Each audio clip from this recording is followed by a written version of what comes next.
There is a city in Mexico that nobody built. That is what it feels like when you stand inside it. You walk between walls that rise 3 and 4 stories above you, and you pass doorways that open into rooms nobody has slept in for over 1,000 years, and you move down avenues so wide and so perfectly aligned that the mountains themselves seem to have stepped aside to let them through. And the whole time you feel it, that pressure behind the eyes, that low and quiet hum in the chest, the sensation that something enormous once lived here and left without saying goodbye. Teotihuacan. The name itself was not given by the people who built it. It was given by the Aztec, who arrived centuries after the city had already collapsed, who found these massive pyramids standing alone in the highland basin of central Mexico, like abandoned altars, and who stood at the base of the largest of them and felt what you still feel today if you go there and let yourself feel it, awe. And underneath the awe, a very old kind of fear. They called it the place where men become gods. They believed the sun and moon themselves had been born here in the darkness before time. They made it a pilgrimage site. They buried their sacred objects in its foundations, and they never once claimed to have built it, because even they, the most powerful empire in pre-Columbian North America, understood that whatever made this place was older and stranger and further beyond accounting than anything their own civilization could claim. At its height, Teotihuacan was the largest city in the Western Hemisphere. Not a town, not a settlement, not a ceremonial center with a few thousand priests and their attendants. A city of perhaps 125,000 to 200,000 people, with apartment complexes and plazas and markets and workshops and temples and administrative palaces. A city with a drainage system, with regulated water flow, with neighborhoods sorted by trade and craft and ethnic origin. A city so carefully planned from its very beginning that modern urban engineers still cannot fully explain how its builders conceived it, executed it, or held it together for as long as they did, and then it fell. Sometime around 550 to 650 CE, in a window of time that archaeologists are still trying to narrow, the city began to die. Not gradually, not peacefully. The evidence in the ground suggests something sudden and concentrated and violent, something that left marks in the archaeology that look less like decline and more like deliberate destruction. Fires, deliberately set fires, objects smashed, murals torn from walls, statues toppled. The kinds of damage that does not come from neglect or from the long indifference of passing centuries. What really happened at Teotihuacan? Who built it? Who destroyed it? And why does a city that housed one of the largest populations on Earth in the first millennium CE remain, more than 1,000 years after its fall, almost completely anonymous? Those are the questions we are going to sit with tonight. Before we go further, I want to say something to you directly.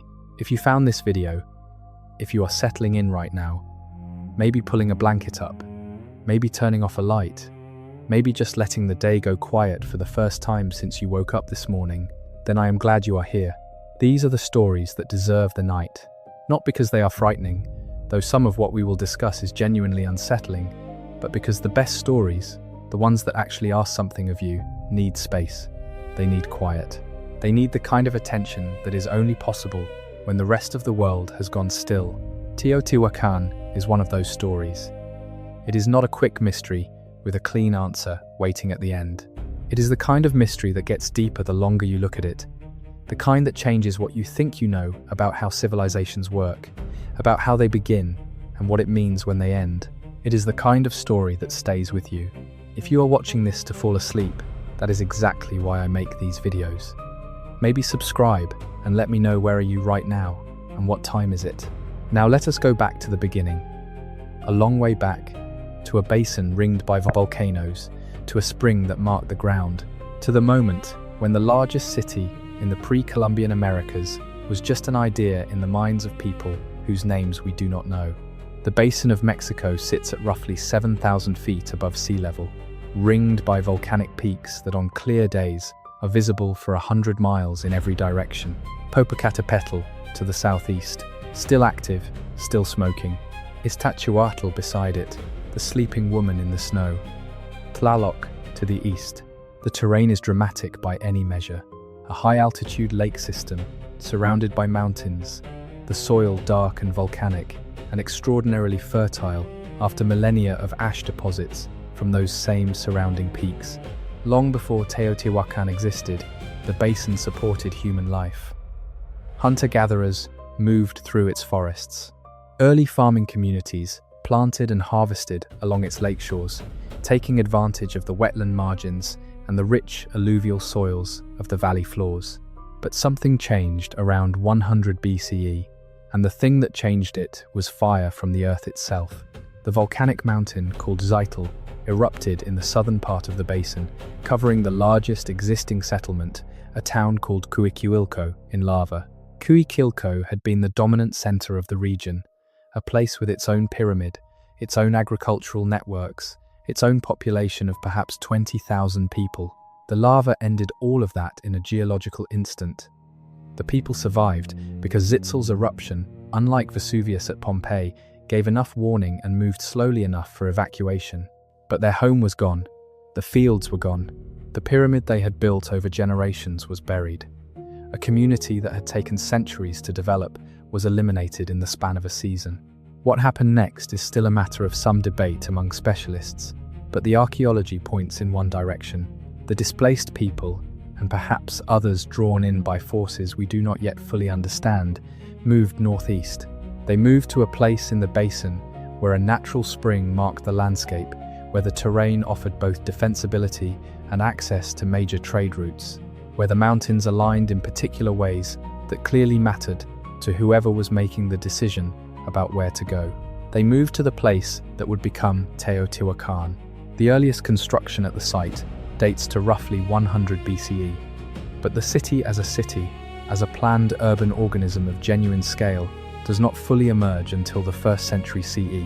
And when it does emerge, it does so in a way that has troubled archaeologists for generations, because it does not grow organically the way most ancient cities grow, with a core that slowly spreads outward. As population increases and available land becomes increasingly occupied, Teotihuacan appears to have been planned from an early stage as something enormous.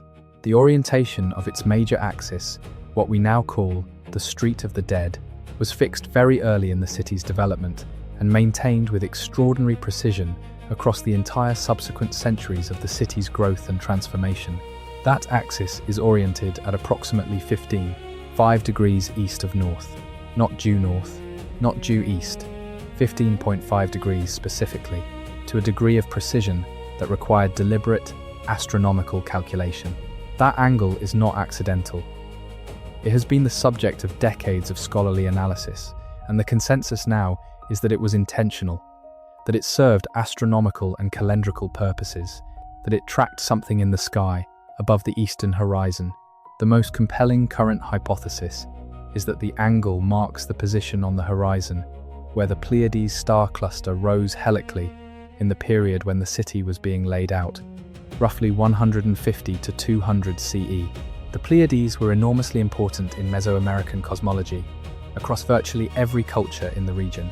They marked the beginning of the 52-year calendar cycle, the new fire ceremony, the most significant ritual in the religious calendar of many Mesoamerican traditions. To orient your entire city toward the rising of the Pleiades was not an aesthetic choice, it was a theological statement.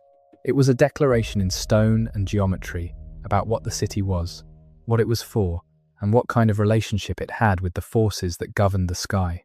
The Street of the Dead runs for roughly 2 miles from north to south along this fixed orientation, and it is lined on both sides with pyramidal platforms and palaces and temples in various states of preservation. At its northern terminus sits the Pyramid of the Moon, a massive structure that in its final form rose to about 148 feet and covered a base platform nearly 500 feet on a side. The pyramid was not built all at once. It was built in stages, each new construction encasing the previous one, like a series of nested boxes, each layer representing a new dedication ceremony, a new royal act, a new statement about the city's power and the authority of whoever was making the decisions. At a point, roughly 2/3 of the way down the street from the moon, stands the largest structure in the pre-Columbian Americas by base area, the Pyramid of the Sun. The Pyramid of the Sun is so large that numbers do not quite convey it. Its base covers roughly 10 acres. It rises to about 216 feet in its current state, which was probably close to its original height. The total volume of material in its construction is estimated at somewhere between 1.2 million and 1.3 million cubic yards of stone and rubble and fill. That is a staggering amount of work, all accomplished without metal tools, without the wheel, without draft animals of the kind that would have made the labor significantly easier. The builders had stone implements and obsidian and bone. They had ramps and sledges and ropes, and the organized labor of tens of thousands of people working across a period of decades, probably more than a century for the complete structure. The logistics of that labor organization are themselves one of the great understudied questions of pre-Columbian archaeology. How do you coordinate tens of thousands of workers over multiple generations on a single construction project without the administrative apparatus of a literate bureaucracy? How do you ensure that the stone delivered to the base of the pyramid by one work crew is compatible with the fill being laid by another crew on the upper terraces? How do you maintain the precision of the construction through leadership changes, through generations, through the ordinary disruptions that any complex organization faces across a century? We do not have answers. We have the result, which is standing in the basin of Mexico and can be walked up by modern tourists on a sunny afternoon. But the administrative and organizational reality behind it remains opaque in ways that speak to the fundamental mystery of the city itself. Beneath the Pyramid of the Sun, discovered in 1971 during a systematic survey of the site, is something that changed how scholars understand the entire cosmological conception of Teotihuacan, a natural lava tube cave that runs for roughly 300 feet directly under the pyramid's center, terminating in a four-lobed chamber that has been compared in shape to a four-petaled flower. The cave predates the pyramid by an enormous margin, having been formed by volcanic processes millions of years before the city existed. It was found by Teotihuacan's builders and modified and used by them, its walls smoothed in places, its floor shaped and leveled, its entrance marked. It was, archaeologists now believe, the origin point of the entire city's cosmological conception. In Mesoamerican religion, caves were places of emergence, the locations where the gods and the first humans came into the world from the darkness beneath it, where the boundary between the living surface of the earth and the underworld below it was thinnest. Building the largest pyramid in the hemisphere directly over a natural cave that you had already been using for sacred ritual purposes was not coincidence, and it was not merely symbolic. It was a statement, encoded in stone and mathematics and sheer monumental scale, that this particular spot, this specific convergence of surface and underground, sky and earth, was the axis of the world, the place where the two realms touched, the place where what happened above and what existed below were in permanent communication. The city that grew up around these monuments was not simply a temple complex with residential areas spreading outward from a sacred core. It was a fully functioning urban organism of extraordinary sophistication. By the 2nd and 3rd centuries CE, Teotihuacan had developed a distinctive apartment compound architecture that is one of its most remarkable features and one of its least celebrated in popular accounts of the site. The basic residential unit of the city was not a single household dwelling. It was a compound, a large rectangular block of rooms arranged around one or more interior courtyards with shared shrines and shared cooking and storage areas, housing what appears to have been an extended family unit or a group organized around a shared profession or a shared ethnic identity or some combination of all of these things. More than 2,000 of these compounds have been identified across the city's roughly 8 square miles. They vary considerably in size and in the quality of their construction and decoration. The fancier ones, closer to the central axis and associated with elite occupants, have elaborate painted murals covering their interior walls. Murals in a rich palette of reds and yellows and greens and blacks, depicting processions and rituals and deities and jaguars and feathered serpents and flowing water. The plainer ones in the outer neighborhoods have simpler decoration or none at all, but the variation is within a range that tells us something important about the city's social structure. The poorest residential compounds at Teotihuacan are not hovels. They are well-constructed structures, with drainage, with designated sleeping and cooking areas, with access to fresh water from the city's organized distribution system. This consistency in the quality of housing across a very wide social range is unusual in ancient urbanism. It suggests that something, some force or system or power structure, was maintaining a degree of material adequacy across the city's population that you do not see as clearly in comparable urban centers of the ancient world. There is no consensus on what that something was. Possible explanations range from a genuinely redistributive economic system organized through the state apparatus to a powerful authority that provided housing as a deliberate means of controlling the population to something else entirely. That has left less clear evidence in the material record. But the pattern is real and documented, and it matters significantly for understanding what eventually happened to the city. A population that had been adequately housed and fed for generations, that had come to expect a certain level of material provision from the system they lived within, would have had very particular expectations about what the system owed them. And when those expectations were not met, when the system began to fail in ways that touched the daily lives of the people in the apartment compounds, the response would not have been passive. But before we talk about the failure, we need to talk about the reach. Because Teotihuacan was not only a city in Mexico, it was an influence, an engine, a gravitational center that organized the world around it across an extraordinary geographic range. Mesoamerican archaeologists have been cautious, sometimes too cautious, about using the word empire for Teotihuacan, in part because the political structure that created and maintained the city's far-reaching power remains poorly understood. We do not have deciphered texts from Teotihuacan the way we do from the Maya. The writing system that existed at the site, and there was one, remains largely undeciphered. We cannot read the records the city's administrators kept, if they kept written records in the forms we would recognize.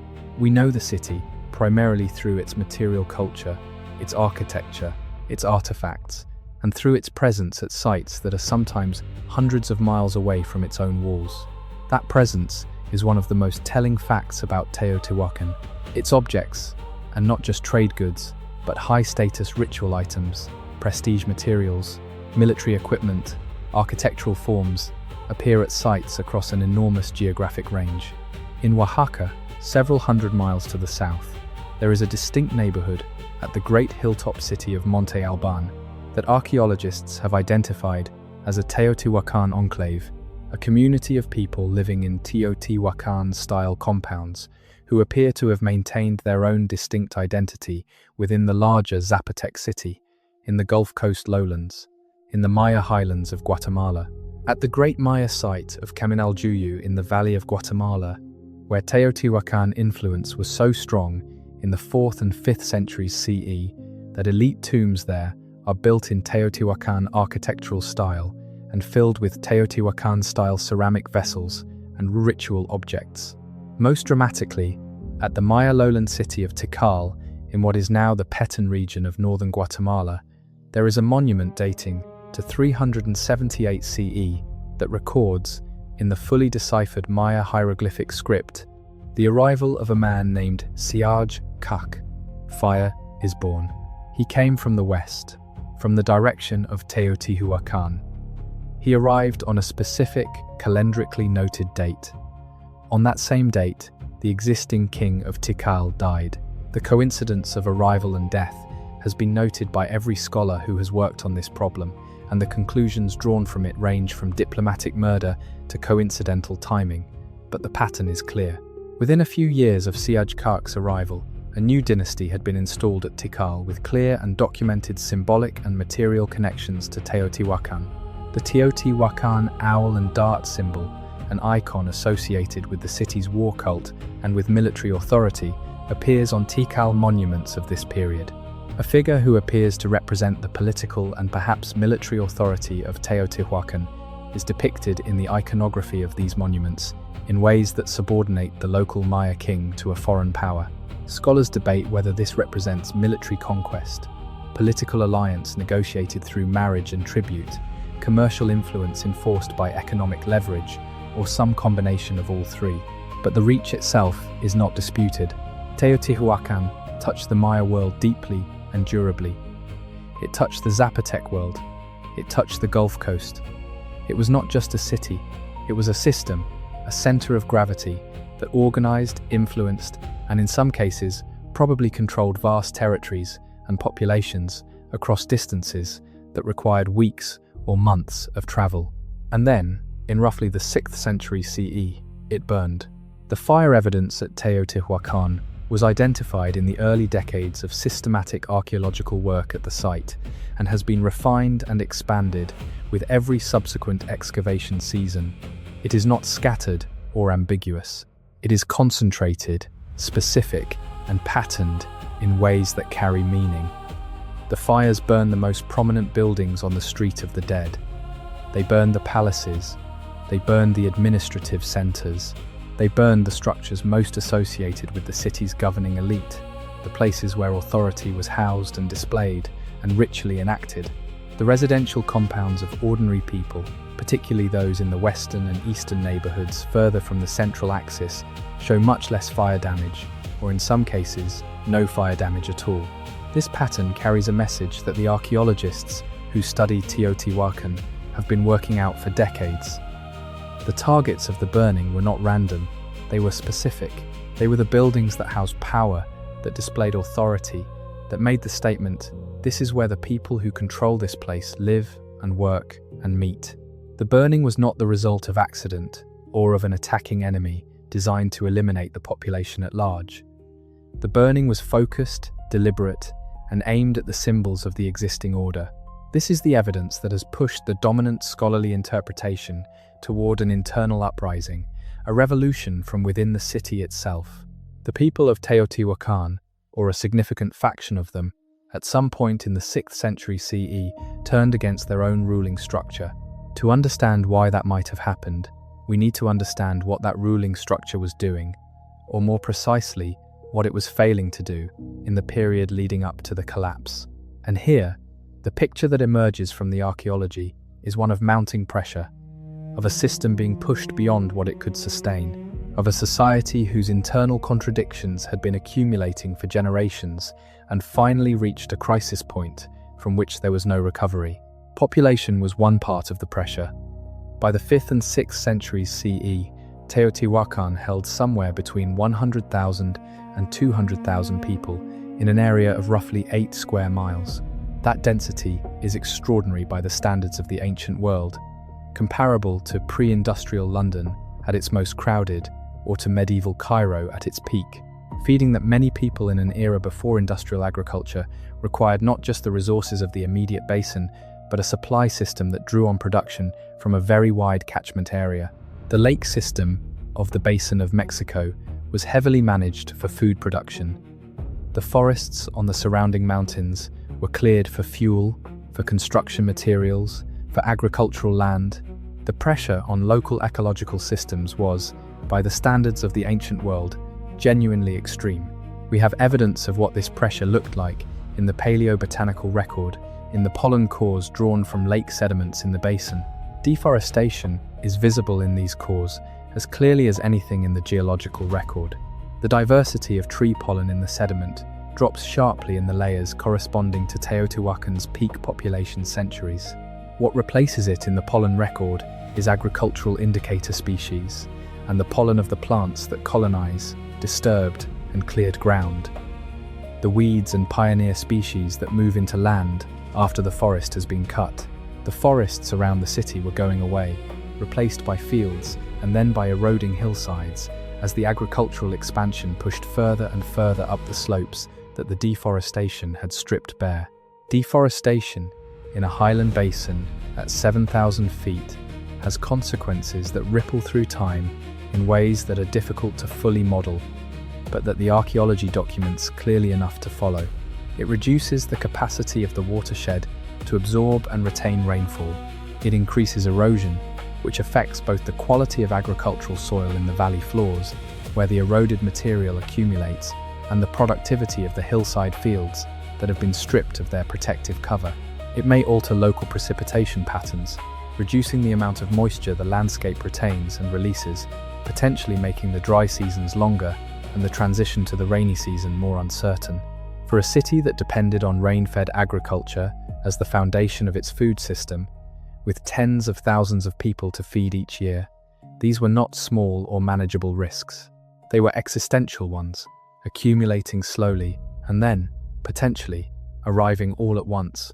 We also have evidence, less direct but highly suggestive, of periods of severe drought in the region of central Mexico during the period of Teotihuacan's decline. The 6th century CE was a period of significant climatic instability across much of the northern hemisphere, driven by a series of volcanic eruptions of unusual scale. The years 536 and 540 CE in particular are now well documented by climate historians and dendrochronologists as years of catastrophic cooling caused by volcanic aerosols injected into the upper atmosphere in sufficient quantities to reduce solar radiation globally for multiple years. Tree ring records from around the world show dramatic growth suppressions in these years, some of the most severe in the past 2 millennia. The cold and reduced sunlight that followed the eruptions caused crop failures across Europe, contributed to the onset of the Justinianic plague in the eastern Mediterranean, and produced what the Byzantine historian Procopius described as a sun that gave light without heat, like the moon, throughout the whole year. What happened in central Mexico in those same years is less precisely documented than the European record, but is traceable through similar methods. Tree ring studies from Mexican highland forests and sediment records from Mexican highland lakes suggest drought conditions in the 6th century, but the precise years and the severity are still debated, and the data is not as dense as the European record. What we can say with reasonable confidence is that a city of 100,000 to 200,000 people, already pressing against the ecological limits of its region after centuries of deforestation and agricultural intensification, faced with a period of reduced agricultural productivity caused by any combination of climate stress, soil degradation, and continued population pressure, would have been in serious trouble, of a kind that the political and religious system would not have been able to easily address. Hungry people are not patient people, and the evidence from the archaeology suggests that the relationship between Teotihuacan's rulers and the city's population had become complicated long before the fires in ways that the material record allows us to partially reconstruct. The murals of Teotihuacan, those that survive in sufficient condition to be studied, are among the most beautiful things produced in the ancient Americas. They cover the walls of palaces and residential compounds and temple platforms in a rich palette that oxidized and faded over the centuries of burial, but has been recovered through careful analysis and in some cases remarkably well. Preserved, they depict processions and rituals and deities and jaguars and feathered serpents and flowing water rich with shells and precious stones. They are some of the most technically accomplished painting from the ancient world, applied with remarkable skill on prepared plaster surfaces that required their own sophisticated production process. But what the murals almost never depict, in a way that is structurally strange compared to every other major Mesoamerican civilization, is individual rulers. This absence is one of the most commented upon features of Teotihuacan's visual culture and one of the most important for understanding the city's political system. At the Maya sites contemporary with Teotihuacan, the monuments are dominated by images of named kings, portraits of specific individuals identified by glyphic captions giving their names and titles and the dates of their significant actions. The ruler is the subject of the art. The ruler's face is the face of the civilization's public communication with itself and with the world beyond its borders. At Palenque and Tikal and Calakmul and Copan and a dozen other Maya sites, you can look at the carved stone monuments and find the specific people who built the specific buildings, who fought the specific battles, who died on the specific dates recorded in the long count calendar. At Teotihuacan, with an urban population as large as any in the pre-Columbian Americas, with a city that organized the political and commercial world of a significant portion of Mesoamerica, we have virtually no certain identification of any individual ruler, no named king in a deciphered text, no portrait that can be confidently assigned to a specific person with a specific name. The The public art of the city is dominated by symbols, by deity figures, by ritual scenes, by collective processions in which uniformly dressed figures move in ordered ranks with their faces in profile and their identities invisible. This is remarkable. It is remarkable because it is unique at the scale of Teotihuacan's power and because it points towards something real about how the city was governed, something we still do not fully understand. Some scholars have proposed that Teotihuacan was not ruled by a single king in the Mesoamerican tradition, but by some form of collective leadership, a council of elites, a priestly oligarchy, a set of competing, powerful factions whose interests were balanced against each other and whose competition was managed through a system that deliberately suppressed individual aggrandizement in public communication. The anonymity of the rulers may not have been the result of records being lost or art being destroyed. It may have been the point. The system may have been structured, deliberately and from early in its development, to ensure that no single person or family could accumulate the kind of personal authority that was displayed so prominently in Maya royal art. Power at Teotihuacan may have been corporate rather than individual, and the visual language of the city may have been designed to reflect and reinforce that corporate character. If that is right, it tells us something important about the nature of the internal conflict that produced the collapse. A system in which power is held collectively and ritual authority is the primary basis of elite status, is a system that is particularly, almost uniquely, vulnerable when the ritual fails, when the rains do not come, when the harvest falls short, when the promises of the cosmological order, so elaborately encoded in the alignment of the pyramids and the staging of the ceremonies and the sacrifice of the captives in the temple foundations, are broken not by an enemy or by a human failing of individual leadership, but by the impersonal indifference of drought. You cannot replace the council the way you can replace a failed king. The failure is distributed, and so is the blame, and so is the loss of authority. The city's religious system was not a simple one, and understanding it is essential to understanding what the collapse meant to the people who lived through it. At the center of Teotihuacan's cosmological world was a complex of deities whose relationships with each other and with the human world were managed through elaborate ritual and sacrifice. The most prominent figure in the iconography is the entity we now call the feathered serpent, known later in Mesoamerican traditions as Quetzalcoatl, a figure combining avian and serpentine attributes in ways that represented the union of the celestial and the terrestrial, the power of wind and rain and the renewal of agricultural cycles, the connection between the sky above and the water that fell from it. The feathered serpent temple at Teotihuacan, formerly called the Temple of Quetzalcoatl or the Ciudadela Pyramid, is one of the most extraordinary structures at the site. Built within a massive enclosed plaza complex known as the Ciudadela, it is covered on all four sides of its original six-stage form, with enormous carved stone heads of the feathered serpent alternating with heads of another deity, commonly identified as the storm god or the rain god. Between and below these heads are carved shells and marine creatures and angular serpent bodies that cover virtually every surface of the building.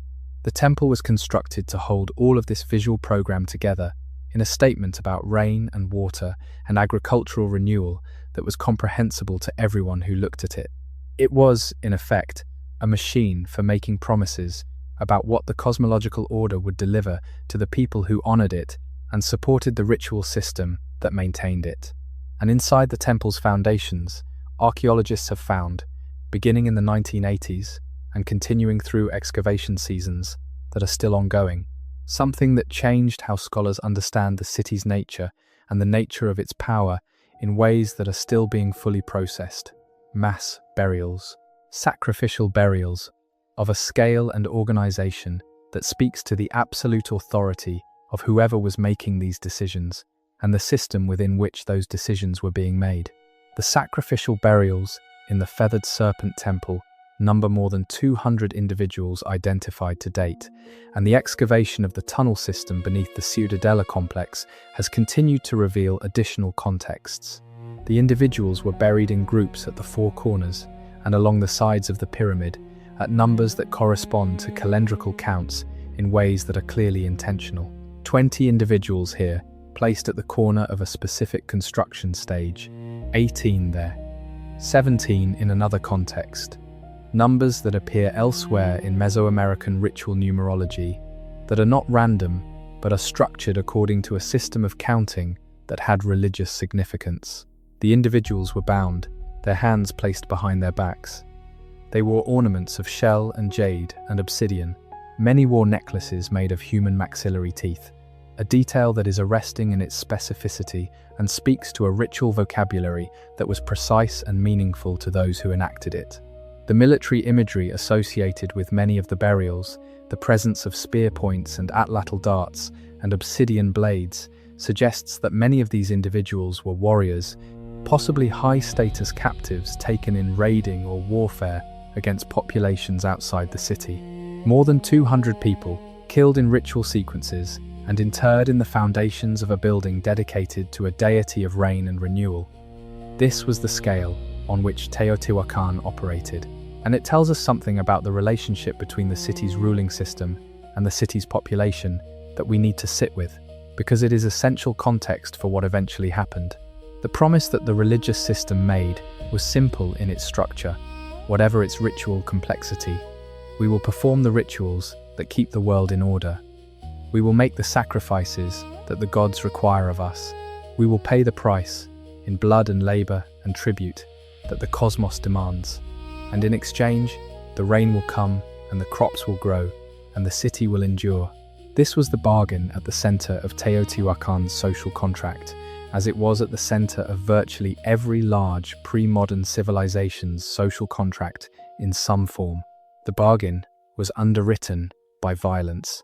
Not hidden violence, not private violence, but public and monumental and architecturally encoded violence. The bodies were in the walls, the gods had been paid, and the payment was visible to anyone who understood the iconography of the building, who had seen the dedication ceremonies, who knew what the carved feathered serpents and the alternating rain god faces meant in the language of the city's religious world. For as long as the rains came, and the harvests were adequate, and the food supply kept the apartment compounds provisioned, and the workshop economy kept running, and the trade networks kept delivering the raw materials that the city's craftsmen needed, this arrangement could hold. For as long as the system was working, the people who lived within it could look at the pyramids and feel something like reassurance, the quiet satisfaction of a world that seemed to be doing what worlds were supposed to do. But when the harvests failed, when the rains were late and then absent, when the food was not enough and the granaries were running low, and the people in the apartment compounds were hungry in a way they had not been hungry before, when the promises written in stone and blood and burning incense were demonstrably, inarguably, not being kept, what then? What then was probably what the burned layer in the archaeological record represents. Not just anger, but the specific anger of people who understood exactly which buildings encoded the promises that had been broken, who knew which structures needed to be burned to make the statement that the bargain was over.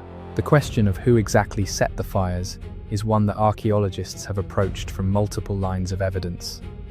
One of the most significant comes from the spatial distribution of the destruction.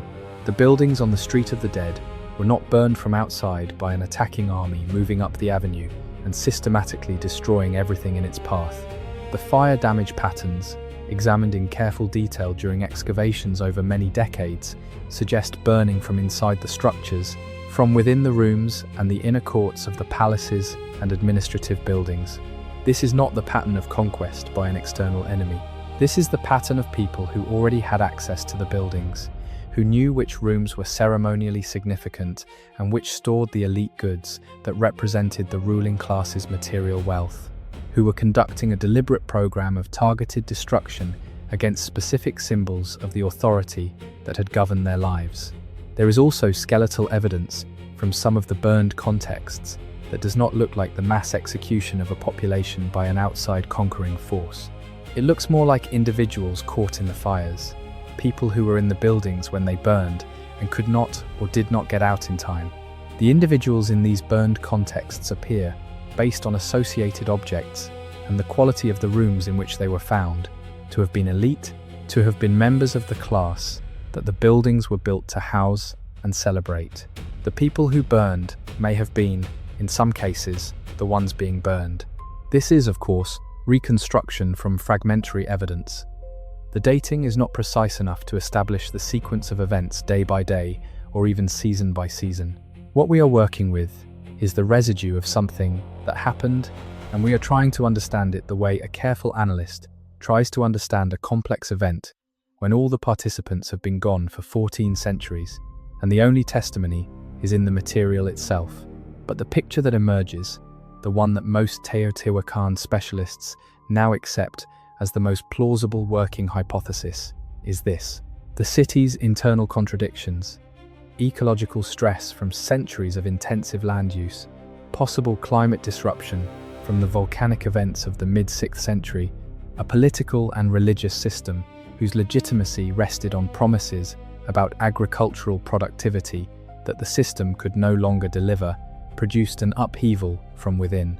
The people who had built the apartment compounds and worked the fields and paid tribute to the state and watched the elaborate ceremonies and seen their neighbors buried in the foundations of temples reached a point where the system no longer seemed worth sustaining at the cost it was demanding. They destroyed its symbols, they burned what they could burn, they toppled what they could topple, and then they left. This is the part of the Teotihuacan story that does not receive sufficient attention in most accounts. The city was not just burned, it was abandoned. After the fires, the population dispersed. The city that had held 100,000 to 200,000 people shrank to something much smaller, an order of magnitude or more below its peak, a kind of residual occupation of a site that no longer functioned as a city in any meaningful sense. People continued to live among the ruins for centuries, smaller groups using the old structures for shelter and for building material, leaving behind their own material traces atop the burned and smashed remnants of the earlier city. But the organism was dead. The system that had organized a population of this size and maintained it and provided for it and demanded from it was over. Where did 100,000 people go? This is not a small question. It is one of the great logistical puzzles of the ancient Americas. The dispersal of a population that size in the 6th century CE would have had effects on the surrounding region that should be visible in the archaeological record across a wide area. And in fact, it may be. The 6th and 7th centuries CE see significant population increases at sites across central Mexico, at places in the Bajío region to the northwest, at sites in Hidalgo and Tlaxcala and adjacent areas. New settlements appear. Existing settlements grow rapidly. The material culture of these growing communities shows strong connections to Teotihuacan in ceramic styles, in architectural features, in the kinds of craft goods being produced. Some of the refugees probably moved to sites that were already established, bringing Teotihuacan technical knowledge and organizational practices with them, and integrating into communities that were already there. Some may have founded new settlements in areas that had been lightly occupied. Some may have moved toward the Gulf Coast or toward areas of the Maya world where Teotihuacan's long-reaching commercial connections had already established relationships that survived the city's fall. The diaspora was real and it was large, but it did not leave a clean documentary trail because there was no documentation in the form we would need to follow it. There is only the slow accumulation of material signatures in the ground across a wide region and the patient work of archaeologists comparing ceramic assemblages and architectural styles and isotopic signatures to trace where people went.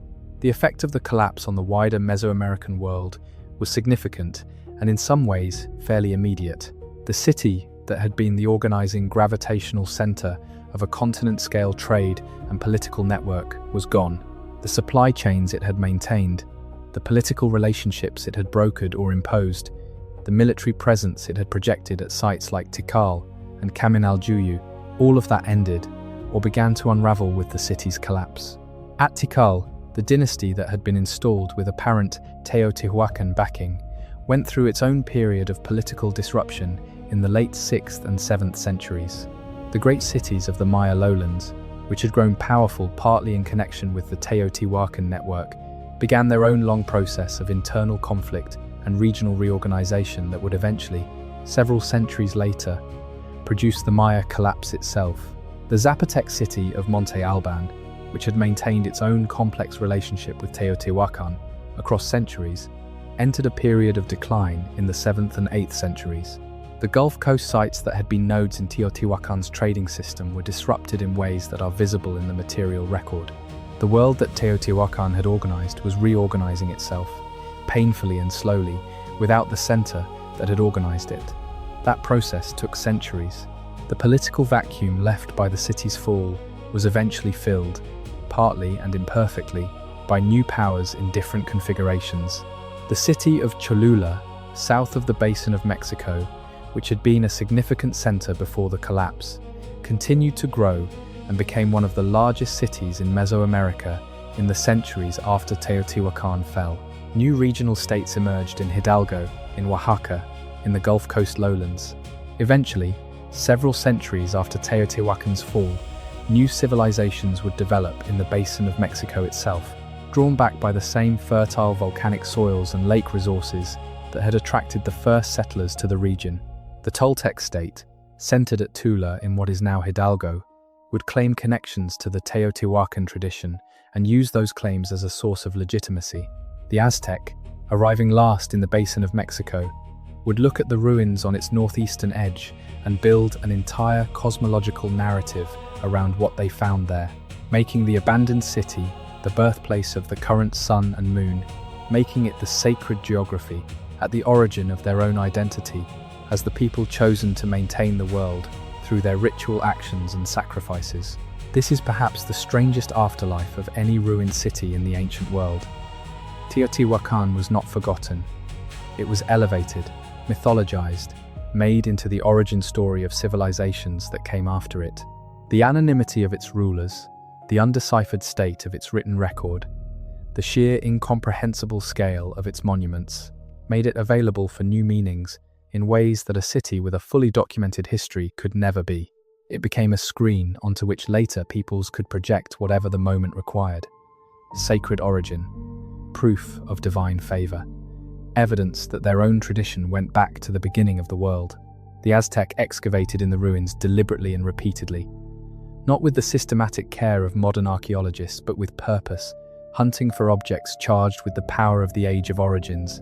They found them. The sculptures and ceramics and jade objects they pulled from Teotihuacan's buried contexts were treated as sacred relics, as things imbued with a power that was older than the current age of the world. They were carried back to Tenochtitlan, the Aztec capital on the island in Lake Texcoco, and incorporated into the elaborate ceremonial deposits that archaeologists have been excavating at the Templo Maya site for decades. At the Great Temple of the Aztec Empire, buried in the ritual contexts of the 14th and 15th centuries CE, there are objects from Teotihuacan. The Aztec were keeping the old city's relics in their own Holy of Holies. They were, in effect, treating the anonymous builders of the Pyramid of the Sun as the gods whose favor made the world possible. But we have not yet addressed the question that recent archaeology has complicated most significantly, the question of whether the collapse was entirely internal. For a long time, the internal revolt hypothesis was essentially the only hypothesis that serious Teotihuacan scholarship entertained.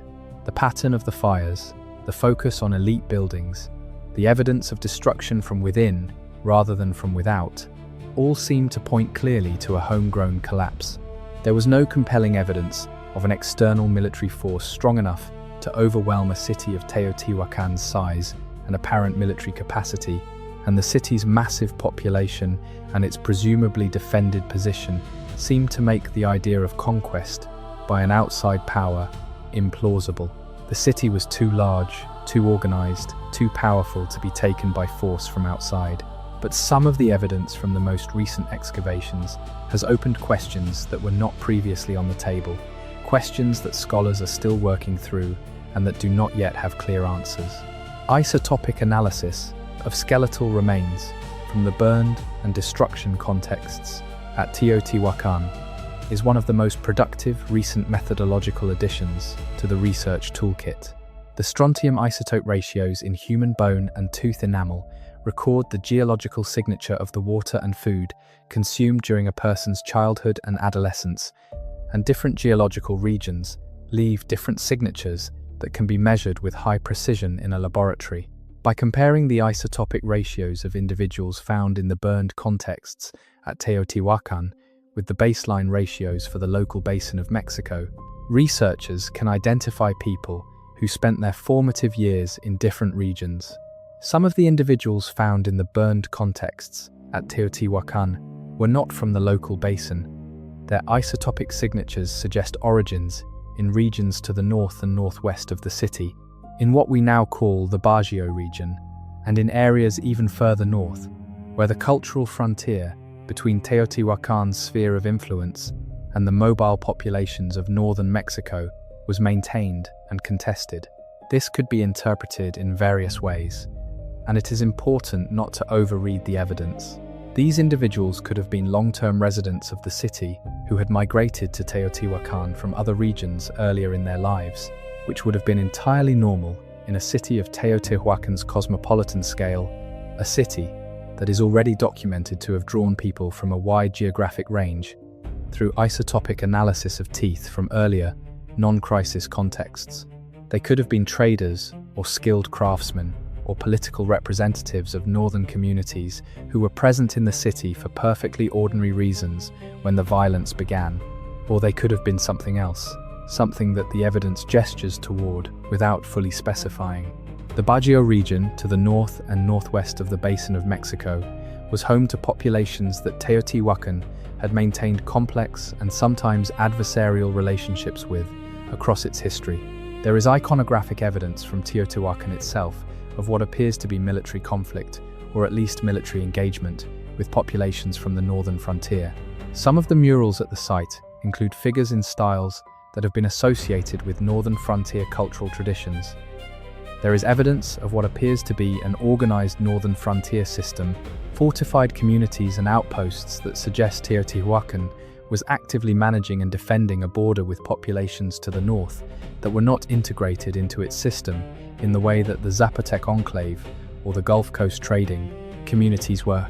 Whether those populations, or some of them, took advantage of the city's internal crisis to intervene in ways that accelerated or shaped the collapse is a question that the current evidence cannot definitively answer.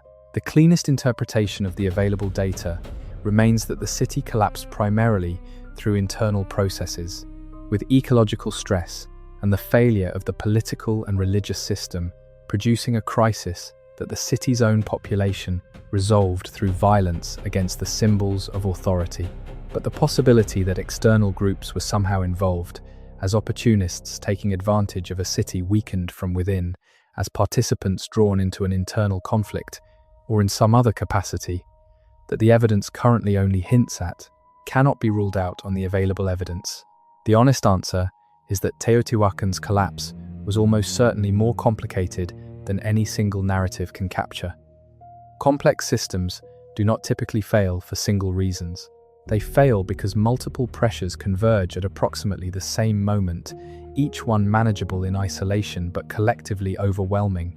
A century of deforestation and soil degradation that had reduced the agricultural carrying capacity of the basin, a period of climatic instability that stressed food production further at exactly the wrong moment, a political and religious system whose legitimacy rested on making promises about rainfall and harvest that the system could no longer deliver, an elite whose power was encoded in buildings that the people could burn, a population that had lived for generations in apartment compounds that were decent enough to care about, but not good enough to die for the people who taxed and administered and demanded sacrifice from them, and perhaps, in the chaos of an internal upheaval, opportunities taken by outsiders who had their own grievances and their own reasons to want the great city brought low. All of these things, building across decades and perhaps across a century of slow deterioration, reaching a crisis point in the 6th century CE, producing fires that burned specific buildings and toppled specific statues and dispersed a population of 100,000 people into a wider world that the city itself had helped shape. There is another dimension of the collapse that deserves attention, one that is rarely discussed in popular accounts, but that is central to understanding what the archaeological evidence actually shows. That is the question of what happened in the decades before the fires. The collapse of a complex civilization is almost never instantaneous. It is almost always preceded by a period of stress that leaves its own marks in the material record, marks that are sometimes only visible in retrospect after the collapse itself has confirmed that something was going wrong. At Teotihuacan, there are signs of stress in the archaeology of the period before the destruction that specialists have identified and that add texture to the picture of what was happening. There is evidence of reduced maintenance of some public spaces in the later periods of the city's occupation. The careful upkeep of plazas and processional ways that is characteristic of the city's peak shows signs of deterioration. Certain categories of elite goods appear to decline in quality in the latest occupation levels. There are contexts where the careful organization of the apartment compound system appears to have been disrupted, where the shared spaces that were central to the compound community's functioning show evidence of being used in ways that suggest the social organization underlying them was fraying. These are subtle signals, not always individually conclusive, but cumulatively they paint a picture of a system under strain, of a city that was increasingly unable to maintain the standards of provision and organization that had characterized its peak centuries. The reduction in administrative capacity, the deterioration of public infrastructure, the changing patterns of craft production as supply chains became less reliable. All of these things speak to a system that was losing its ability to sustain itself before the more dramatic and visible phase of the collapse arrived.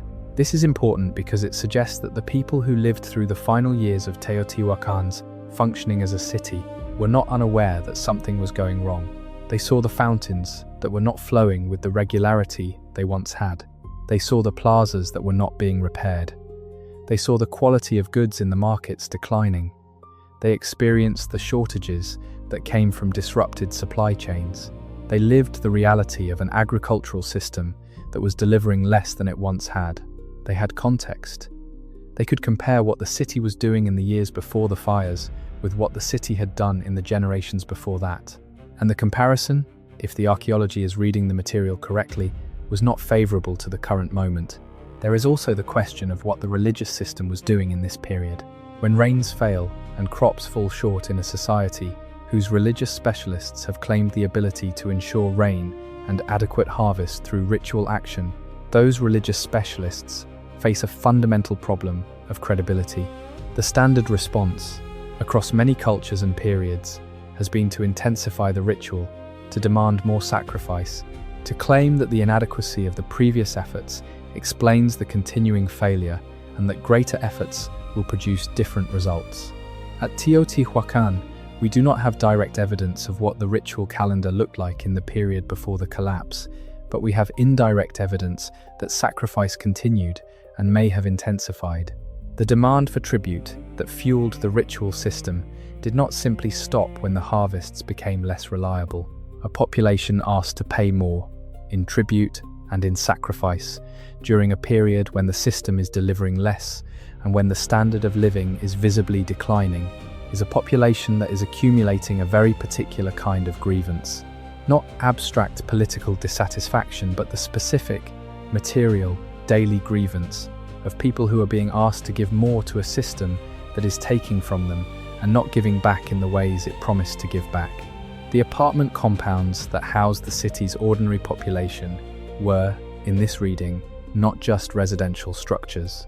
They were the stage on which the performance of the social contract was evaluated every day, in every meal, in every distribution of goods, in every shortfall that was explained away by the administration and experienced as undeniable reality by the people living through it.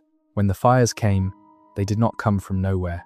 They came from a specific place, a specific accumulated experience of a system that had made promises and broken them, that had asked for everything and delivered less and less. The burning of the palaces on the Street of the Dead was not simply violence, it was an argument, a very specific argument about what the buildings meant and who they had served and what they had failed to do.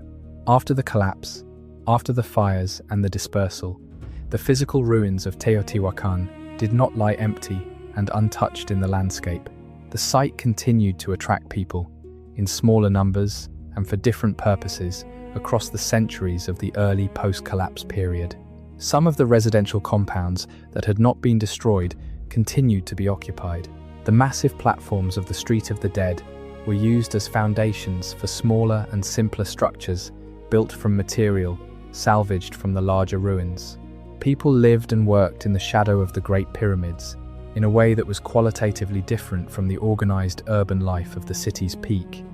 But that continued to mark the site as inhabited, as still connected to human activity, even if the city itself was gone. By the time the Aztec began arriving in the basin of Mexico in the 13th century CE, Teotihuacan had been in various states of post-collapse occupation for approximately 6 or 7 centuries.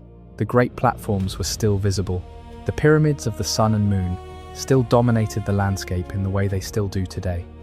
But the city was clearly old, clearly the product of a previous age, clearly not the work of any living tradition. The Aztec recognized its strangeness and responded to it with the only tool their own intellectual tradition gave them for understanding things that were too large and too old and too anonymous to account for through ordinary historical memory. They made it sacred. The story they told about Teotihuacan, that the sun and moon had been born there in the darkness before the current age, that the gods had gathered at the site and sacrificed themselves to create the light that makes the world possible, was not arbitrary. It was responsive to the evidence of the place itself.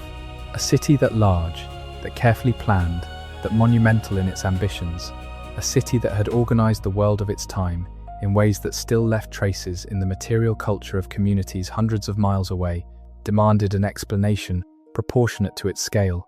If human beings had built this, then human beings had once been capable of things they were no longer capable of, and the gap between what they had once been and what they currently were required an account. The Aztec account, that the greatness of the city was not human at all but divine, was in some ways the most honest response available to them. We are, in our own time, better equipped to understand what actually happened at Teotihuacan than the Aztec were in theirs. We have isotopic analysis and ground-penetrating radar and pollen cores and tree ring chronologies. We have decades of careful excavation by skilled archaeologists who have developed sophisticated methods for reading the material record left by a city that did not leave legible written accounts of itself. We have, gradually, been building a picture that is more complete and more textured than anything available before. A picture that allows us to understand not just that the city rose and fell, but something about how and why. But the fundamental mystery, who built this city in the specific persons of the people who made the decisions about its design and its governance and its religious system, and who destroyed it in the specific persons of the people who decided which buildings to burn and which temples to topple and when to leave, remains in a significant part beyond the reach of the evidence we currently have. The stone is there, the burned layer is there, the isotopic signatures of the bones are there, but the specific human experiences, the debates and the fears and the decisions and the moments of crisis that produce the outcome we see in the material record are not there. They burned with the palaces. This is not unusual in archaeology, but it is unusually acute at Teotihuacan because the scale of what was built and what was destroyed seems to demand a narrative proportionate to its scale, a narrative that the evidence is not yet able to provide in full. The scholars who study the site are patient people, doing work that requires patience above almost every other quality. They spend seasons carefully removing material, a few centimeters at a time, recording the position of every potsherd and every charcoal fleck and every bone fragment before moving it. They compare notes and argue about chronologies and revise interpretations in response to new evidence. They are building a picture that is incrementally more complete with every year of work, and the picture is genuinely remarkable in what it has revealed. But they are also honest, the serious ones, about what it has not yet revealed and may never fully reveal. One of the most productive areas of recent research has been the ongoing excavation of the tunnel beneath the Feathered Serpent Temple. The tunnel was located through remote sensing, a natural or modified passage running approximately 100 meters beneath the pyramid and ending in chambers that have proved to contain extraordinary deposits. Liquid mercury covering the floors of the inner chambers, in quantities estimated at several liters, an amount that required significant processing of cinnabar ore to produce. Pyrite mirrors mounted on the walls, jade objects, obsidian blades, rubber balls, seeds, pottery. The chambers were sealed sometime before the collapse, their contents carefully placed according to some organizational logic that the archaeologists are still working out. The liquid mercury is the detail that has captured the most public attention, and understandably so. Mercury in the pre-Columbian Americas was produced from cinnabar, a mineral that occurs naturally in deposits across Mexico, and was processed into liquid mercury through heating. It was used in ritual contexts across Mesoamerica and was associated with water, with mirrors, with the underworld, with the connections between the living and the dead. Its presence in the chambers beneath the feathered serpent temple in these quantities was not accidental and was not casual. It was intentional, the result of a decision by people who understood what they were placing in the ground and why. The current best interpretation of the tunnel and chambers is that they represented a constructed underworld, a built analogue of the natural caves that were cosmologically significant throughout Mesoamerica, placed beneath the pyramid that was itself a representation of the mountain that connects earth and sky, the mercury as symbolic water in the underworld, the mirrors as portals or as reflective surfaces that allowed communication across the boundary between realms, the jade and obsidian as materials of sacred significance that marked the space as one of religious power. The chambers were a theological statement embedded in the ground beneath one of the most important buildings in the city, and they were sealed. Sometime before the collapse, before the fires, someone made the decision to block the entrance to the tunnel and to leave the contents of the chambers undisturbed. Whether this represents a planned and orderly closure, a deliberate preservation of sacred things for a future that the people doing the sealing hoped would come, or whether it represents a panicked act of protection undertaken in the face of imminent danger, is impossible to say from the current evidence. But the act of sealing is itself significant.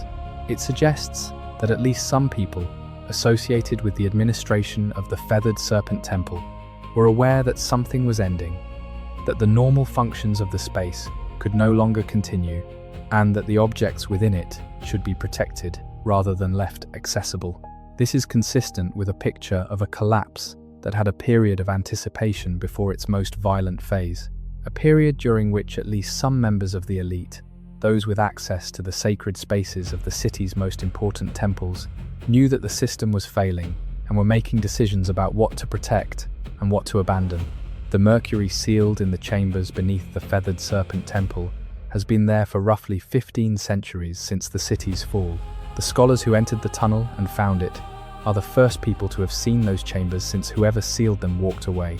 The objects they placed there, the intentions they encoded in the arrangement of those objects, and the specific crisis they were responding to when they made the decision to close the entrance remain, like so much else about Teotihuacan, just beyond the edge of what the evidence can tell us. There is a quality to sitting with that kind of mystery that is worth noticing. The instinct, when confronted with a gap in the historical record, is to fill it, to reach for the most compelling narrative available and apply it to the whole. The Aztec did this. They filled the hole in their understanding of Teotihuacan with a cosmological myth that was beautiful and meaningful and completely wrong in its historical specifics. We do not, or should not, do the same thing. But the impulse to fill the gap is human and understandable, and it is worth acknowledging that the gap exists not as a deficiency to be apologized for, but as a genuine feature of the problem. Teotihuacan is a city that chose anonymity, or that had anonymity chosen for it by the fires that destroyed its records and the centuries that degraded what the fires did not consume. The result is that the city stands in our understanding as a kind of negative space, defined by what surrounds it, rather than by what is directly visible within it. We know it through its effects on other places. We know it through its absence, from the records of the civilizations that came after it. We know it through the pollen in the lake sediments, and the isotopes in the bones, and the burned layer in the ground, all of which speak to what happened without explaining the specific human experiences and decisions that made it happen. And standing in that negative space, in the gap where a 200,000 person city used to be, you feel something that is hard to name precisely. It is not just the ordinary experience of historical loss, the sadness that attaches to ruins and to things that are gone. It is something more specific, more pressing, more contemporary in its implications. Teotihuacan is a city that built itself to the edge of what its environment could support and then burned when the environment stopped cooperating. It is a city that encoded its political authority in promises about rain and harvest, and then saw that authority destroyed when the rain and harvest stopped coming. It is a city that organized 200,000 people into a system that worked apparently quite well for several centuries and then stopped working in ways that the people inside it resolved through fire. These are not abstract historical facts. They are descriptions of dynamics that appear repeatedly in the history of complex societies, in patterns that have not stopped appearing, simply because we live in a period when we have more sophisticated tools for understanding our situation than the people of Teotihuacan had available to understand theirs. The specific mechanisms are different. The scale is different. The tools we use to manage the relationship between our civilization and its ecological support systems are vastly more sophisticated than anything the builders of the Pyramid of the Sun had access to. But the underlying dynamic, the tension between the requirements of a large, complex society and the finite capacity of the systems that support it, is recognizable. Teotihuacan did not go wrong in ways that are entirely alien to the world we live in. The pyramids are still there. You can still walk the street of the dead. You can still climb the Pyramid of the Sun, though the climb is harder than it looks from below, the altitude adding an extra weight to each step.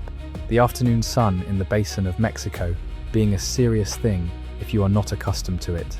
From the top, the view in every direction takes in mountains and the flat of the basin and the extent of the ruins below you. And on a clear day you can see the smog over Mexico City to the southwest, the modern megalopolis that sits atop the former lake bed that the Aztec made their island capital in. 22 million people where the lake used to be, in the same basin where Teotihuacan organized 200,000 at its peak. The mountains are the same mountains.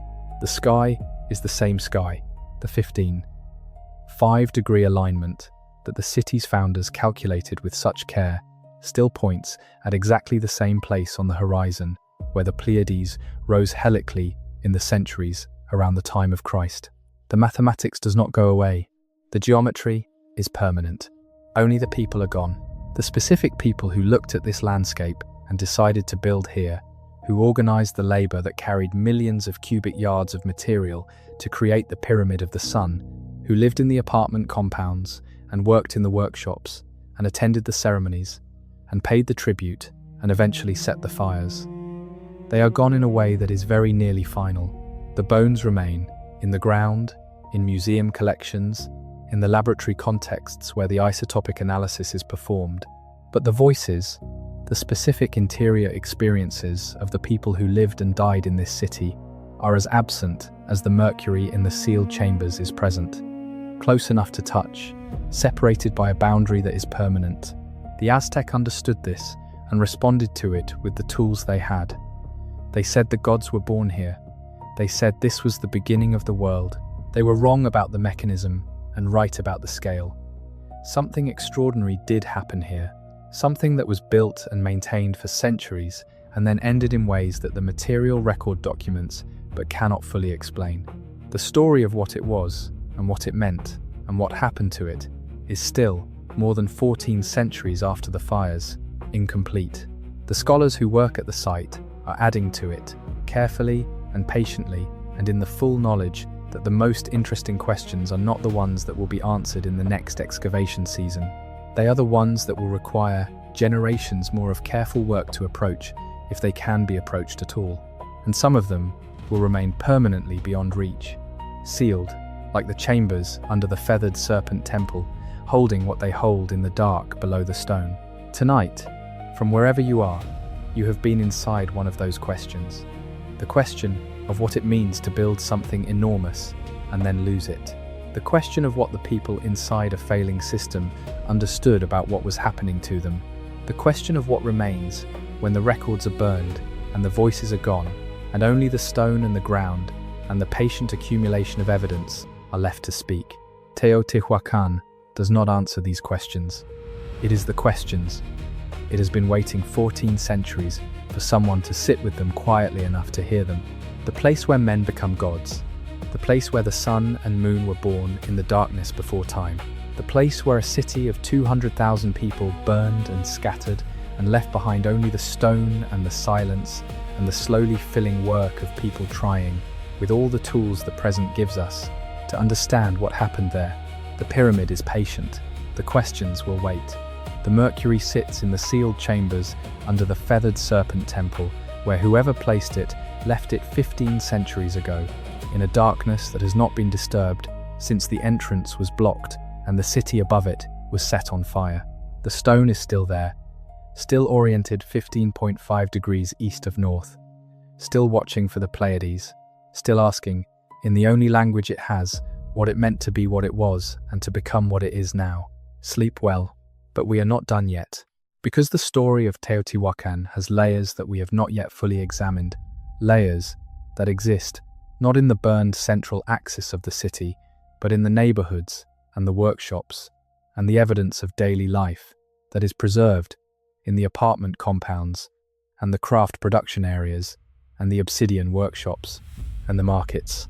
And in those layers, there is a picture of what life was actually like for the people who lived and worked in this city across the 5 or 6 centuries of its functioning, a picture that is essential context for understanding both why the city worked for as long as it did and why, when it failed in the way it failed. The apartment compounds of Teotihuacan are one of the most important social documents of the ancient Americas, and they have been studied with increasing sophistication over the past several decades. The compound as an architectural form is distinctive, and its consistency across the city tells us that it was not a spontaneous or organic development, but a planned and managed housing system.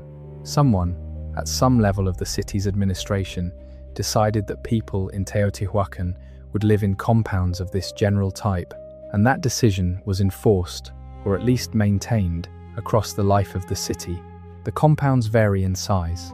Some, close to the central axis and associated with elite occupants, are very large, covering areas equivalent to a city block in many modern cities. They have multiple interior courtyards, elaborate shrine rooms, painted walls, high-quality ceramic assemblages, and evidence of access to prestige goods from long-distance trade, jade and obsidian and fine ceramic types that were not produced locally. The compounds of ordinary craftsmen and merchants and farmers are smaller, with simpler finishes and humbler goods. But they are recognizably the same type of structure, the same planning logic, the same interior courtyard organization, the same shared shrine spaces.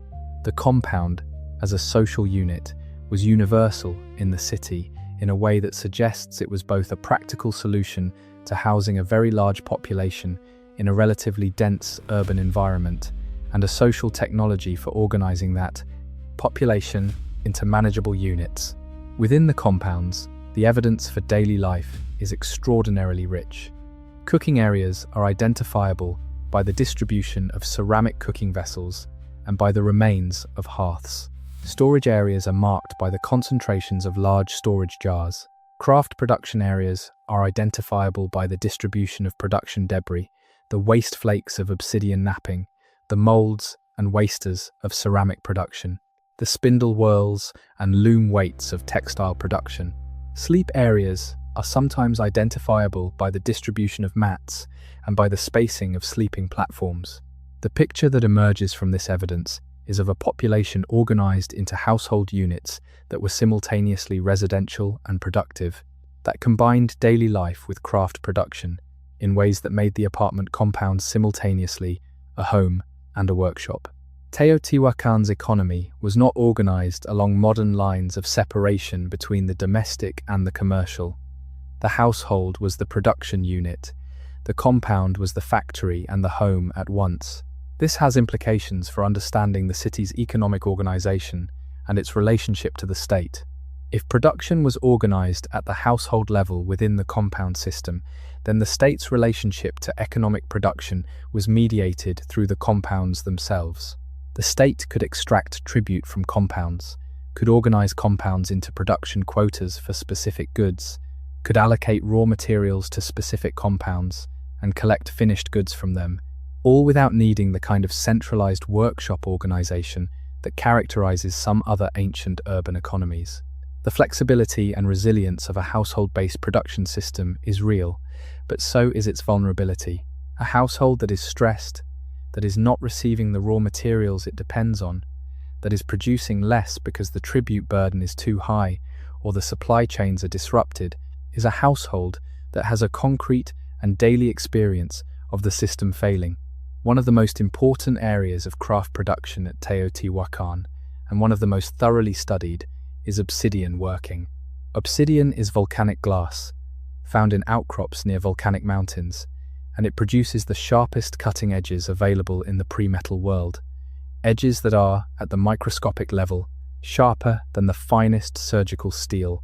The basin of Mexico and the surrounding highlands had access to two major obsidian sources. The Pachuca source in Hidalgo to the north, which produced a distinctive green-grey obsidian highly prized across Mesoamerica, and the Otumba source, closer to the city.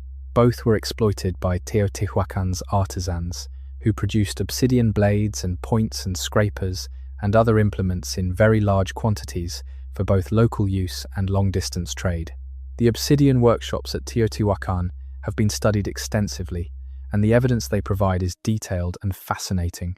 The technology of pressure flaking, which is required to produce the long, thin, standardized blades that are the characteristic Teotihuacan obsidian product, is a specialized skill that requires years of practice and specific technical knowledge to master. The workshops at Teotihuacan were staffed by people who had that knowledge, who had been trained in it, who passed it on through generations of practice within specific compounds. The distribution of obsidian workshops within the city is not random. It is clustered in specific neighborhoods, suggesting that craft specialization was organized geographically, with certain areas of the city associated with certain kinds of production. This geographic specialization is one of the ways in which Teotihuacan's internal organization is visible in the material record, and it is also one of the ways in which we can understand the social dynamics of the city's population. Neighborhoods of craft specialists, organized into compounds within those neighborhoods, sharing the identity of their craft and their particular place in the urban economy, would have had the kind of corporate solidarity that large urban populations sometimes develop around shared occupation. They would have had interests in common. They would have had a collective stake in the conditions that affected their production, the supply of raw materials, the demand for their goods, the tribute burden that took a portion of what they produced. When the system began to fail, when supply chains were disrupted, and the raw material supply became unreliable, and the tribute burden became heavier as the administration struggled to maintain its commitments with a declining resource base, these occupational communities within the apartment compound system would have experienced that failure in very concrete and daily terms. The obsidian napper who cannot get the Pachuca green obsidian that his workshop has specialized in producing is not dealing with an abstract political problem. He is dealing with the fact that the thing his household does, the thing that defines his place in the city's economy and his status within his compound and his neighborhood, is no longer working the way it used to work. The spatial pattern of destruction at Teotihuacan, with the burning concentrated on the elite and administrative buildings of the central axis rather than on the residential and craft areas of the outer neighborhoods, is consistent with a population that understood very precisely which buildings represented the system that was failing them and which buildings were simply where they lived. You do not burn your own compound. You burn the palace of the people who took your tribute and failed to deliver what they promised. You burn the administrative center that managed the supply chains that stopped delivering the raw materials your workshop needed. You burn the symbols of authority that made promises in stone and blood and then could not keep them. This is the picture that the archaeology, read with care and patience, assembles from the evidence it has preserved. Not a simple story, not a single cause, not a sudden catastrophe that arrived from outside with no warning. A long and complex failure of a system that had worked remarkably well for centuries, and then, under the combined pressure of ecological degradation and climate stress, and the internal contradictions that any complex society accumulates over centuries of operation, stopped working in ways that the people inside it chose to respond to in a very specific and very directed way. One additional dimension of the collapse that deserves careful attention is the evidence for what was happening to Teotihuacan's wider network of relationships in the period before the fires. The city did not exist in isolation. It was embedded in a web of relationships with communities across a very wide area, relationships of trade and tribute, and political alliance and cultural exchange that constituted the system of which Teotihuacan was the center. When the center began to fail, that web did not simply hold while the center collapsed. It began to fray as well, and the fraying of the network contributed to the center's difficulties in ways that created a feedback loop. The disruption of long-distance supply chains would have been one of the earliest visible signs of the system's stress. Goods that had previously flowed into Teotihuacan from faraway sources, jade from highland Guatemala, marine shells from the Pacific and Gulf coasts, feathers from tropical birds kept in managed aviaries far to the south, rubber from the lowland forests, cacao and cotton and other tropical commodities that the highland city could not produce locally. These goods arrived in Teotihuacan because there was a system of exchange and tribute and political relationship that delivered them. That system worked because Teotihuacan had something to offer in return, whether that was manufactured goods, obsidian blades, the political protection of association with the most powerful center in Mesoamerica, or the threat of consequences for those who did not cooperate. As Teotihuacan's internal difficulties mounted and its administrative capacity declined, its ability to maintain those relationships on favorable terms would have diminished. Communities that had previously been willing or compelled to supply the city with goods might have found the benefit of the relationship declining at the same time that its costs remained constant or increased. The political pressure that Teotihuacan could bring to bear on distant communities, the presence of Teotihuacan military or commercial representatives at sites like Caminaljuyu and Tikal, would have been harder to maintain as the city's own organization deteriorated. The network would have begun to function less reliably, delivering fewer goods less predictably, providing less of the flow of outside resources that a city like Teotihuacan depended on to supplement the production of its immediate agricultural hinterland. This degradation of the network would have been both a symptom and a cause of the internal difficulties. A city that cannot maintain its relationships with distant suppliers because it is no longer providing the security and stability and economic benefits that made those relationships worthwhile is a city that is losing its capacity to feed and supply its population.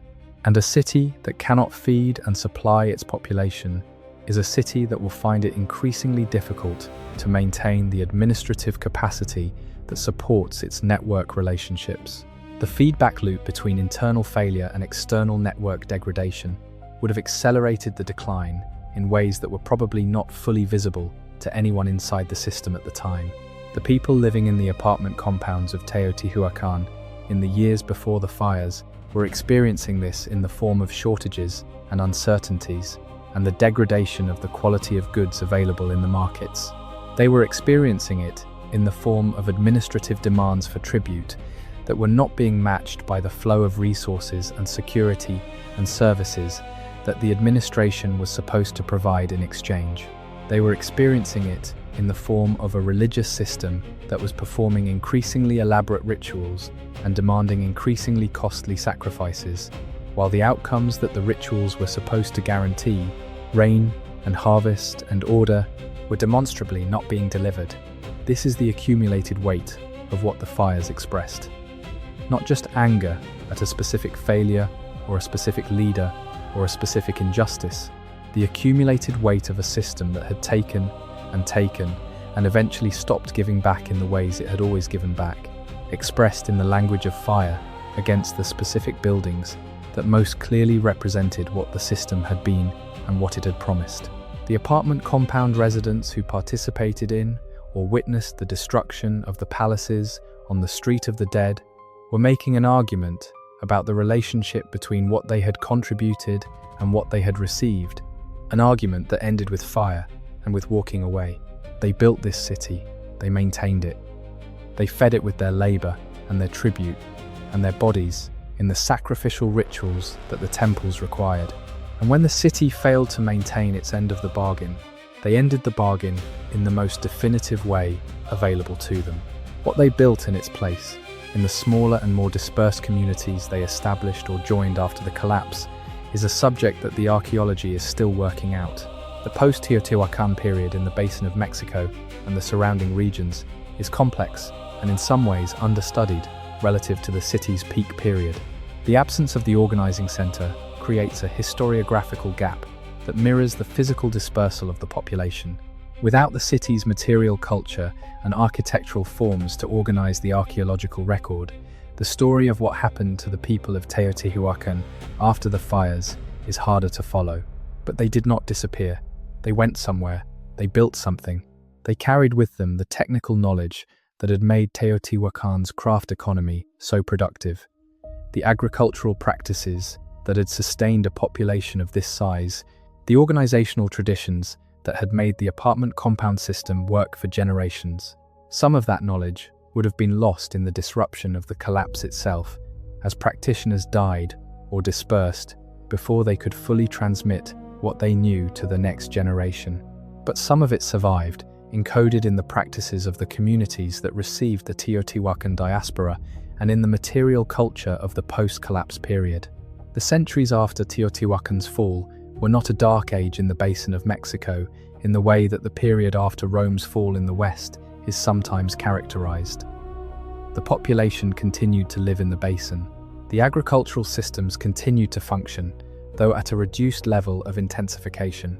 New political structures began to emerge, new cities, new systems of organization that were building on the foundation that Teotihuacan had laid, sometimes deliberately, sometimes by absorbing the population and knowledge that the old city had dispersed into the landscape. The Toltec state, at Tula, which emerged as a significant power in the 9th and 10th centuries CE, is the most directly documented successor to Teotihuacan in the Basin of Mexico. Tula is smaller than Teotihuacan, its monuments less ambitious, its urban organization less dense, but it is recognizably related to the Teotihuacan tradition in its art and architecture, and it claimed a direct connection to that tradition in the stories that later Mesoamerican civilizations told about it. The Aztec later identified Tula as the great city of the legendary king Quetzalcoatl, who in some versions of the myth was the founder of the arts and the crafts and the calendar and the agricultural systems that made civilization possible. Quetzalcoatl, the figure at Tula, was connected to the feathered serpent deity at Teotihuacan, and through that connection, the later tradition was drawing a line from the Aztec present back through Tula and further back to Teotihuacan, constructing a genealogy of civilization that ended in their own city. This genealogical construction is itself evidence of how powerful the memory of Teotihuacan remained even centuries after its fall. The city was anonymous in its specific rulers and specific history, but it was not forgotten as a presence, as a demonstration of what human beings in this landscape had once been capable of. The ruins were there. Anyone who traveled through the Basin of Mexico passed within sight of the pyramids of the sun and moon. The city's enormous platform and the alignment of the Street of the Dead were not features of the landscape that could be overlooked. They were statements, in stone, about a scale of organization and a level of achievement that demanded accounting. The Aztec gave that accounting in the form of myth. Modern scholars give it in the form of excavation reports and isotopic analyses and pollen cores, and the careful, incremental reconstruction of a picture that is still incomplete. Both are responses to the same demand, the demand of the stone for explanation, for the human context that would make it intelligible. The stone is patient. It has been waiting for the explanation for 14 centuries, and it will wait longer if necessary. In the end, what Teotihuacan offers to anyone willing to sit with it long enough is not a solved mystery. It is a very good question. A question about what cities are for and what they owe the people who build them. A question about what happens when the promises that organized a society can no longer be kept. A question about the relationship between the scale of human ambition and the capacity of the natural systems that make that ambition possible. A question about what remains when everything else is gone, when the records are burned and the administrators are scattered and the population is dispersed and only the stone remains, patient and anonymous and oriented, 15.5 degrees east of north, toward a point on the horizon that was meaningful to people who are no longer there to explain the meaning. The pyramid of the sun is still there. The tunnel is still underneath it.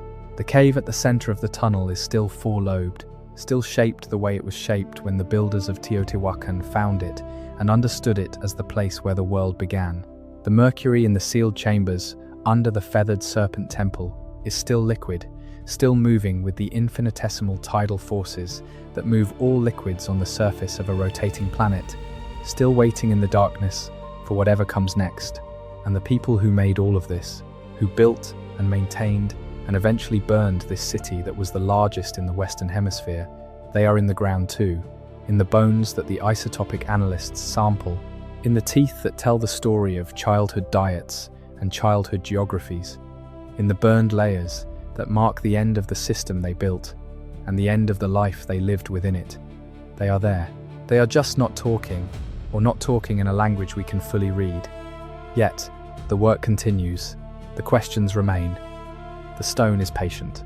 And somewhere in the basin of Mexico, 7,000 feet above the sea, ringed by mountains that were there before the city and will be there long after everything we know has become its own burned layer in the ground, the pyramid of the sun stands in the afternoon light, casting its shadow across the street of the dead, waiting, as it has always waited, for the Pleiades to rise. Sleep well, and if you wake in the night and the questions are still there, know that they are good ones. The best questions always wait. There is one more dimension of the Teotihuacan story that we have touched on but not fully explored, and it is perhaps the most humanly resonant dimension of all. That is the question of what the children of Teotihuacan grew up knowing, what they were taught about the world and their place in it, what the city told them about itself and about what it meant to live within it. We have no curriculum, we have no textbooks, we have no record of what was said in the apartment compounds when the adults of the household gathered the young around the hearth and explained the world to them. But we have something almost as telling. We have the objects that were buried with the children when they died, and we have the patterns of child burial that tell us something about how childhood was understood and valued within the social system of the city. Child burials at Teotihuacan are documented throughout the residential compound system, and the patterns of who was buried where and with what objects are not random. Elite children were buried with elite goods, with jade ornaments and fine ceramics. Children in the simpler compounds were buried with simpler goods, but with goods nonetheless, with the small ceramic vessels and the figurines that were available at their household's level of the city's social hierarchy. Children were buried beneath the floors of the compounds, in the spaces they had lived in a way that kept them within the social world of their family, even after death.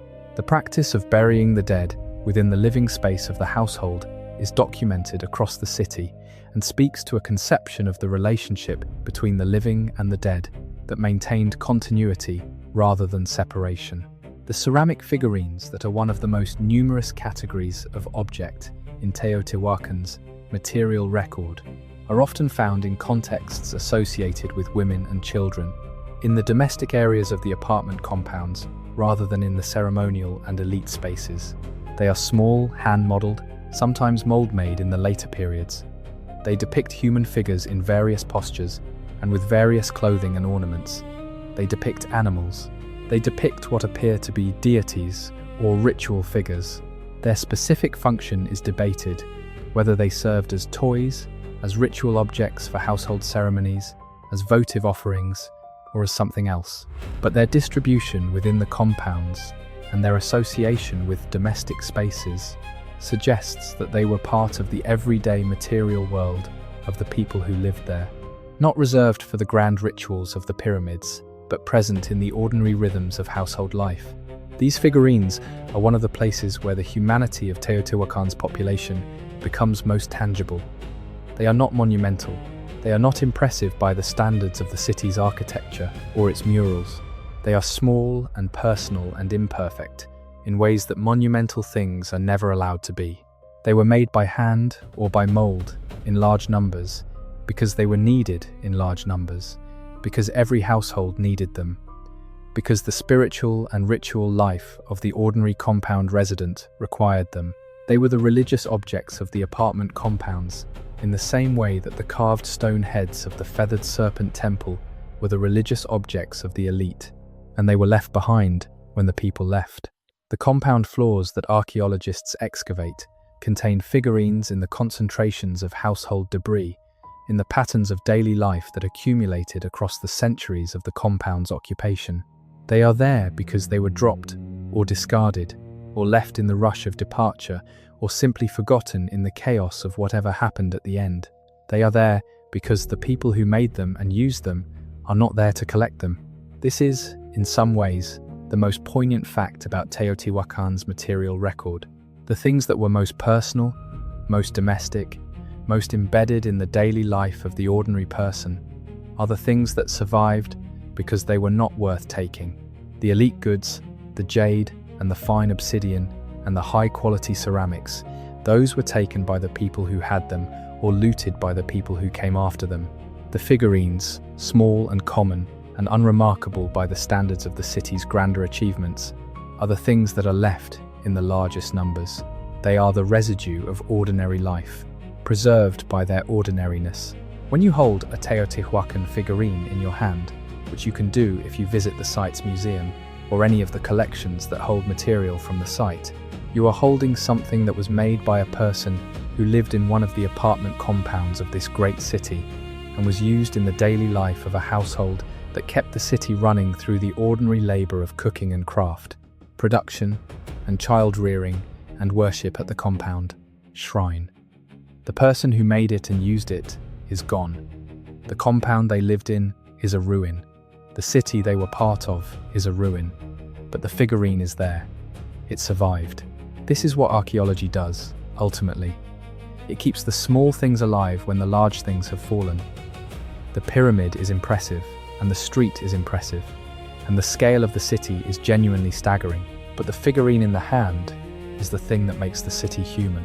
It connects the visitor to the specific people who lived here, not to the abstract system that organized them, not to the elite who built the palaces and commissioned the murals and made the sacrifices in the temple foundations, but to the ordinary person in the compound who needed a small object to hold in the space between the large forces of the world and the intimate requirements of daily life.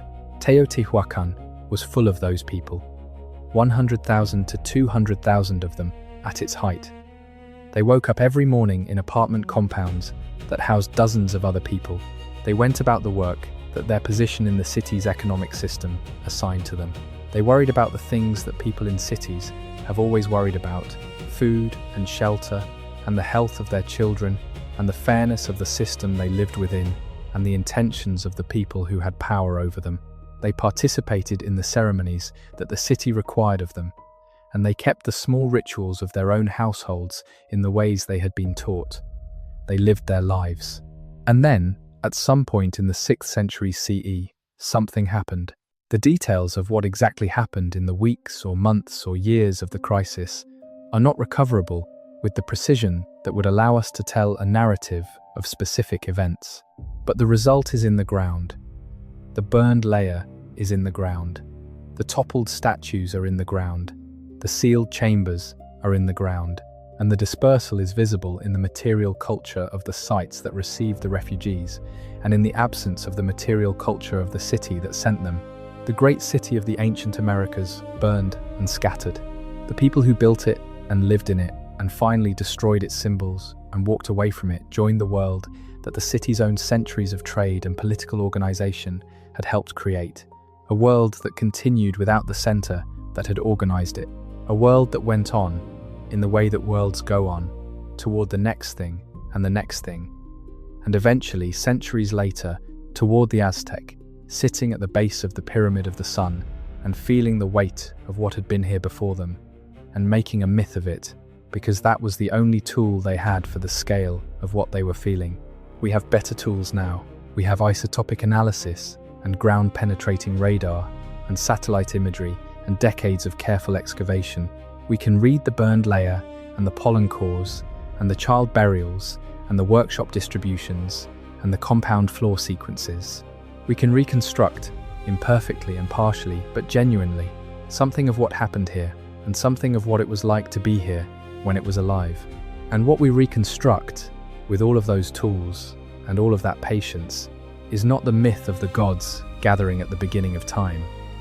It is something quieter and more human, and in some ways, more astonishing. A city that worked for centuries, that housed a population the size of a modern medium city, that organized a system of trade and tribute, that reached across a continent, that built the largest pyramid in the hemisphere over a cave that its founders found in the volcanic rock, and understood immediately as the place where the world began. A city that failed, not because it was defeated by enemies, but because the systems it depended on could not sustain the demands it made of them indefinitely.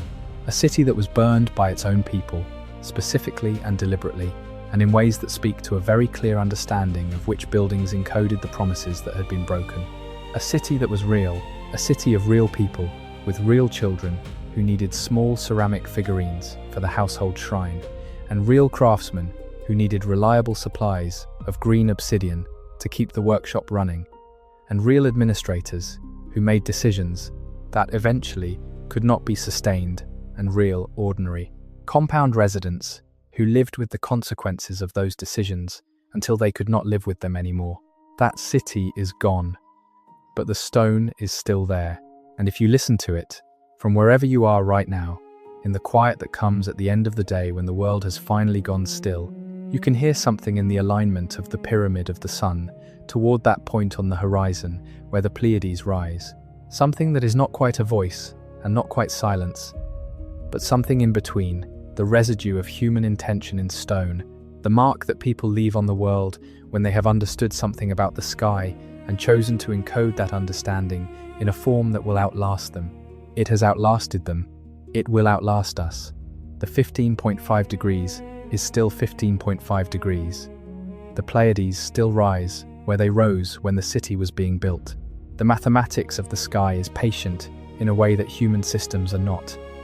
And the builders of Teotihuacan, whoever they were, knew that. They built something that would align with the sky long after they were gone. They succeeded. Their city burned, and their people scattered, and their records are largely unreadable. But the alignment holds. Sleep well, the pyramid is still there, the questions are still there, and somewhere, in the darkness below the feathered serpent temple, the mercury moves.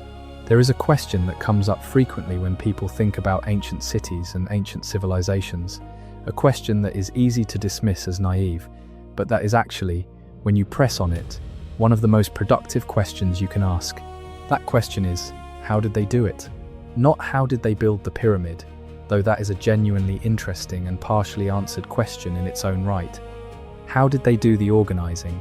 How did a city of 100,000 to 200,000 people, without the administrative tools that we take for granted today, without computers and databases and rapid communication and the sophisticated financial systems that allow modern cities to coordinate the activities of millions of people, manage to function at the level that the archaeology documents for Teotihuacan across 5 or 6 centuries?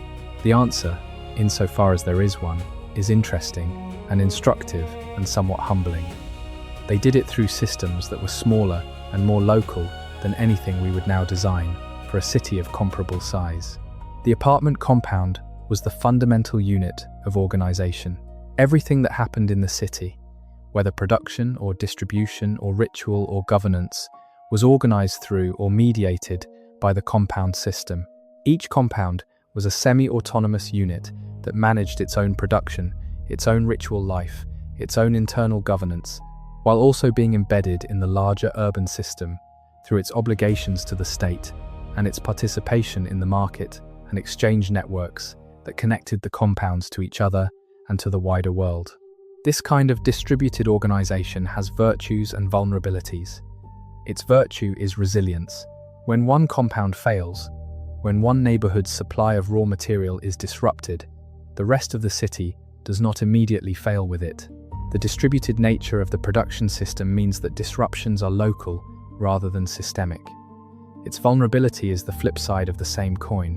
When the state that coordinates the distributed units fails to deliver the things that the system depends on for coherence, when the flow of goods through the market networks becomes unreliable and the tribute system becomes exploitative rather than reciprocal, every compound experiences the failure individually and simultaneously. There is no buffer. The distributed system that was resilient to local disruptions becomes vulnerable to systemic failure precisely because it is so distributed.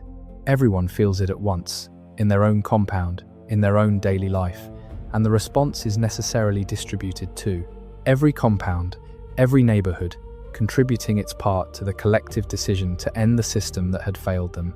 This is, in some ways, a very modern pattern. The decentralized distributed systems that characterize much of contemporary life have the same virtues and vulnerabilities that the apartment compound system of Teotihuacan had. Resilient to local failure, vulnerable to systemic disruption. And when the systemic disruption comes, the response, if it comes from everywhere at once. The builders of Teotihuacan did not know that they were demonstrating a principle that would be relevant to cities and systems that came thousands of years after them. They were solving the immediate problem of how to house and organize and provision a very large population in a highland basin with finite resources. They solved it brilliantly, for centuries, and then the solution ran into its limits. We are, in our own time, running systems of comparable scale and comparable complexity, organized in ways that have their own virtues and vulnerabilities, their own limits, and their own potential failure modes. The specific systems are different. The tools are incomparably more sophisticated. The scale is orders of magnitude larger, but the underlying dynamic, the tension between the requirements of a large, complex society and the finite capacity of the systems that support it, is recognizable. Teotihuacan is a long way away in time and in cultural distance, but it is not a completely alien warning. It is a recognizable one. A city that built beautifully and burned. A system that worked until it did not. A population that took the only action available to them when the system stopped working. A world that reorganized itself, slowly and painfully, around the absence of the center that had organized it. This is not a comfortable story. It is not meant to be, but it is an honest one. And honest stories, even when they are uncomfortable, are the ones worth telling. They are the ones that ask something of you, that require something more than passive reception, that stay with you after the telling and come back in unexpected moments with their implications still unfolding. Teotihuacan has been asking something of the people who encounter it since the Aztec first stood at the base of the Pyramid of the Sun and felt the weight of what had been there before them. It asked the Aztec for a myth. It asked the colonial era scholars who discovered and studied it for categories and frameworks. It asks the modern archaeologists who excavate it for patience and precision and the willingness to sit with ambiguity. It asks the people who visit it, who climb the pyramids and walk the Street of the Dead and look at the surviving murals in the palace complexes, for something like humility, the recognition that whatever this was, it was genuinely extraordinary, and that its extraordinary nature does not excuse us from thinking carefully about what it means. And it asks you, now, in the quiet of wherever you are, to hold the questions it generates, to carry them with you, to let them do the slow work that good questions do when you do not force them to resolve before they are ready. What does it mean to build something that large? What does it mean to fail something that large? What do we owe the systems we live within, and what do they owe us? When the promises break, what comes next? These are questions for the night, when the noise has died and the day's demands have receded, and there is space for the kind of thinking that does not produce immediate answers, but that changes, slowly and over time, the quality of the questions you carry forward. Teotihuacan is patient. It has been waiting for these questions since before anyone alive was born. The pyramid will still be there in the morning. The burned layer will still be in the ground. The Mercury will still be in the chambers below the feathered serpent temple, sealed in the dark, undisturbed, and the Pleiades will rise again, 5 degrees east of north, just as they rose when the builders of the greatest city in the pre-Columbian Americas looked at the sky and decided that this was the right place, and this was the right angle, and this was where the world would begin again. It began, it ended, the stone remains. Sleep well. There is a particular kind of silence that belongs to a ruined city at night. If you have ever had the chance to be in a place like this after the tourists have gone, after the guides have put away their flags, and the last buses have pulled out of the parking areas, and the light has dropped, and the sky has opened up with its full weight of stars, you know what this silence is. It is not the silence of absence. It is the silence of presence, a presence so large and so old and so deeply embedded in the place that it can only be heard when everything else has gone quiet. At Teotihuacan, that silence is particular. The basin of Mexico at altitude at night has a quality of clarity that the daytime does not have. The air is thin enough that the stars appear brighter and more numerous than they do from sea level, and the mountains around the basin, dark against the darker sky, frame the horizon in ways that make you understand, viscerally, why the builders of the city chose this alignment. The point on the northeastern horizon, where the Pleiades rise, is not abstract when you are standing at the base of the Pyramid of the Moon on a clear night and looking at the actual sky with the actual mountains around you. It is concrete, it is specific, it is exactly there, that spot, that place where the cluster of stars that marked the beginning of the 52-year cycle crested the ridge and appeared in the sky of the basin. The people who built the Street of the Dead aligned it to that point because they were looking at that sky. Not at a diagram of the sky, not at a calculation on paper, at the actual sky, from this actual ground, with the actual mountains defining the actual horizon. They were watching and measuring and watching again across years and decades, and when they had established the alignment that the heavens required, they fixed it in stone at a scale that would still be visible and accurate 2,000 years later. This is one of the things that the ruins can give you, that no description of them can. The physical experience of scale, yes, but more than that, the physical experience of the relationship between the geometry of the built world and the geometry of the natural world within which it is embedded. The city was not imposed on the landscape. It was drawn from the landscape, designed to express the relationships between the mountains and the sky, and the specific astronomical events that the builders understood as sacred and as organizing.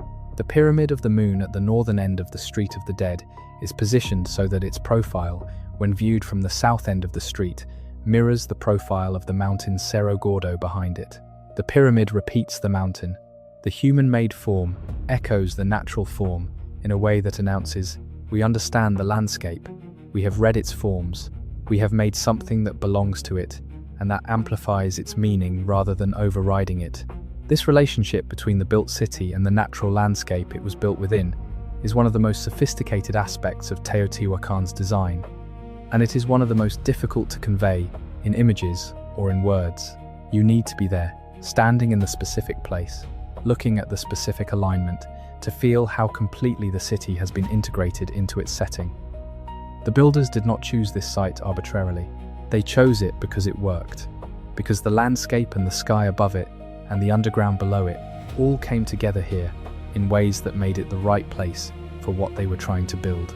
And then they built something that expressed that rightness in stone and geometry and alignment that has outlasted everything else about them. The agricultural base that supported the city was organized with the same attention to the relationships between human activity and natural system. The basin of Mexico's lake system, before the Spanish drained it in the colonial period, was one of the most productive agricultural environments in the pre-Columbian Americas. The lakes themselves were managed through a system of chinampas, raised garden beds built in the shallow margins of the lakes, extending the arable area far beyond the natural shoreline and producing extraordinarily high yields of the crops that the city needed to feed its population. The catchment area of the basin's rivers was managed through terracing and water control systems that directed the runoff from the surrounding mountains into productive agricultural use. Teotihuacan itself was supplied with water through an organized system that drew on springs and managed stream flow within the city. The careful direction of water through the city's drainage system was not simply sanitation, it was part of the management of a resource that was finite and that required careful allocation across a very large population. The city that was oriented to the stars and built to echo the mountains was also a city that knew exactly where its water came from and managed that flow with the same deliberateness that characterized everything else about its design. This management was not perfect. No management system is perfect when applied at the scale Teotihuacan applied it. The evidence of progressive deforestation in the pollen record is evidence of a management system that was making locally rational decisions, cutting trees for fuel and construction and agricultural land, that were cumulatively irrational at the scale of the whole watershed. Each individual decision, each household that cut timber for fuel, each construction project that required new wood, each agricultural expansion that cleared another patch of forest was a reasonable response to immediate needs. The aggregate of all those reasonable responses was an unreasonable pressure on the system that supported them. This is the pattern of what is sometimes called the tragedy of the commons, though the phrase is somewhat misleading in its implications. The people of Teotihuacan were not simply acting in mindless self-interest.